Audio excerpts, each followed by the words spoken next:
Hello guys, welcome to the channel. So I'm pretty sure you guys are already caught up with this little baby situation with his baby mama Ayesha. Basically, I don't feel like she was just being bitter. At the same time, I feel like she needs to just not depend on this man. Like he said, he bought you a house, he bought your sister a house, and it's like, we know he been giving you money, so you should have been saving up that money. You can also do for yourself as well. Let me not just say, oh, he giving you money so you can do this. You should be able to have your own hustle, doing your own thing. That way you don't have to depend on no man. Anyways, Jayda and Lil Baby both responded to Ayesha, and here are some of the things that they had to say.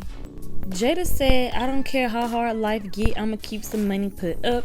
I never touch and keep my own place, even if I don't use that B. Cause whatever a ninja got ain't mine. I'm far from dumb. I won't ever let nobody little girl me. And you know she's referring to Ayesha.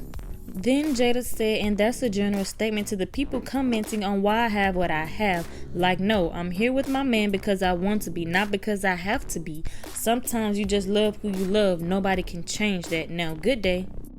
Then Ayesha responded to Jayda and said, as she should, and with Lil Baby giving her a weekly allowance to maintain her and her son's life is easier. He does not support me and Jason in that matter because he's mad at me, but trust, I work for mine and do it without Lil Baby. Ayesha can say all of this. She can put this on Instagram, Twitter, wherever she want to put it, but at the end of the day, this video got you sounding a certain type of way. It got it sounding like you depending on Lil Baby to do for you, because you're saying that, oh, it took 2 years. It's been 2 years since Lil Baby said he was going to give me a car, and I'm going to bring that up as well. But it's like, you shouldn't wait 2 years for no man to get you no car, sweetie. And then you talking about you having to get in the car. Well, you have to get in Ubers with your son. It's like, you need to do better than that, sis. Like, if you're saying that you're risking your child's safety, maybe you should not risk your child's safety. But anyways, let's go ahead and move on to what Lil Baby said about the car he did get her. Lil Baby responded to his baby mama and said, my kids beyond well taken care of. Somebody said, Cap, your oldest son's school tuition ain't paid, which means he ain't enrolled because they took him off the list. Therefore, he's not in school. Equals you ain't taking care of him, to be honest. Lil Baby responded and said, that's cap. People do anything for attention. First of all, my son isn't in real school. Second of all, I've been paying tuition 2 years for my son to go to school half the time. And that's my point. She didn't rant about tuition. She ranted about a car. And that's true. She did say something about the tuition, but when she decided to finally speak out and get on live or whatever, she spoke about a car, not about Lil Baby paying his school tuition. Somebody else responded to Lil Baby and said, man, just get her a Honda and call it a day. Lil Baby responded and said, I bought her a Range Rover, but she ain't get it because she's irresponsible. She get her priorities together. The car is sitting in my garage waiting on her. So basically, like she said, she was telling the truth that, oh, Lil Baby is holding this car of me, blase, blase. But he said, if you get your priorities straight, you can get the car. She said she had a car, but the transmission went out or whatever. Like she said she had a car, but the transmission was messed up, and she asked Lil Baby, can he pay for it? At the end of the day, if you just have the money yourself, work for yourself, and stop depending on Lil Baby, you won't have to ask him for it. Yes, I understand you asking him since he has it because you don't have it, but you need to go ahead and do what Jayda said. You need to go ahead and boss up. That way you ain't got to ask Lil Baby for nothing. You ain't got to depend on him for nothing, and that's it. So that's it for the video, guys. You let me know what you think about Lil Baby and his girlfriend Jayda responding to Ayesha, you know, basically spilling all the tea on the drama that's going on between them. If you haven't checked out my recent video, guys, make sure you do, and also make sure you like, share, subscribe, and hit the notification bell, and thanks for watching. Where I'd be like, oh shit, he coming around. Finna promise some shit. It ain't never gonna happen. Like, me and my close friends, we actually make jokes out of it. I'm like, oh God, he said he's gonna do this. Let's see if it happens. No, seriously, no, we do. But anyway, he does it a lot. Like, he'll get in his mood swings and he'll be like, fuck it, I'm not doing shit. And he'll be like, yeah, we kind of figured that. But anyway, he comes around again this year and he's like, hey, I want to get you and Jason a car. Now, this year, my car actually went bad. A part in my transmission went out where I needed to get it fixed. And the part was like, I think it was like $3,000 to get my transmission done. And then it was like I had an issue with the axles on my car. So I've actually had my car since I gave birth to my son. Like, me and Jason have been driving the same car since I brought him home from the hospital. I have a Q50 Infiniti of 2016. So my car messed up this year, and he comes around and he's like, I'm going to get you guys a car. So I'm like, okay.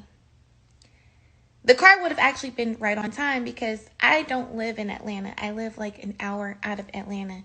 And I started like taking just like black cars, Ubers, to go handle my business when I have to go do stuff in the city. And it was costly. So when he said I was calling him about a car, I was calling him about a car that he offered me.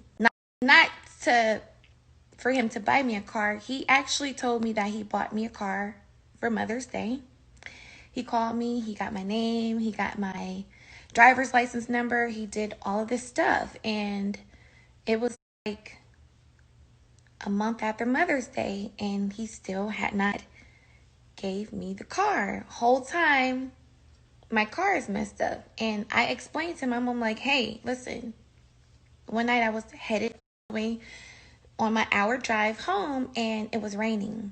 And like I said, the axles are bad on my car.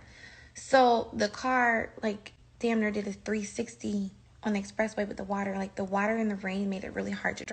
So I'm like, listen, I called him. I was like, hey, this car is dangerous to drive. And, you know, me and Jason really do need a car. And he was like, okay, I'm going to give you the car. But the whole time I'm feeling like he's holding this car and he's holding the benefit.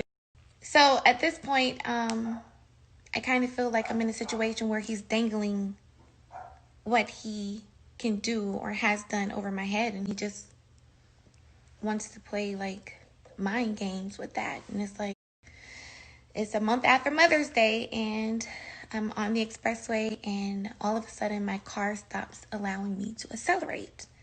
So I'm like, what the fuck? I ended up taking my car to the shop, and they told me that my transmission has bad, and I'm 1,000 miles over my warranty. So I'm calling him back like, hey, you said you bought us a car. This is the second year in a row you promised us a car. My transmission is bad. My axles are bad. And Jason actually needs a car. Like, are you going to give us the car? Like, what's taking you so long to give us this car? But he's being him. So, of course, you guys know we're living in the middle of a pandemic, and me and Jason are taking these costly rides back and forth to get to the grocery store or to the city, wherever we have to go. And we're in and out of the car with complete strangers, you know, pretty much putting ourselves in a position to actually catch COVID-19 if one of our drivers could have possibly had it, because they've been driving around people all day. Some of you may be looking at it like, well, you should get your car fixed, and that's fine, like, which is what I ended up doing. But at the same time, I'm like,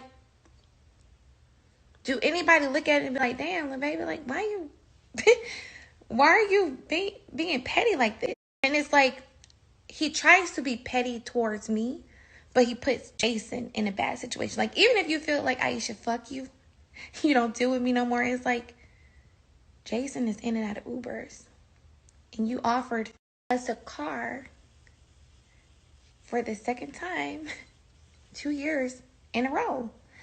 I do not let, when he does petty shit like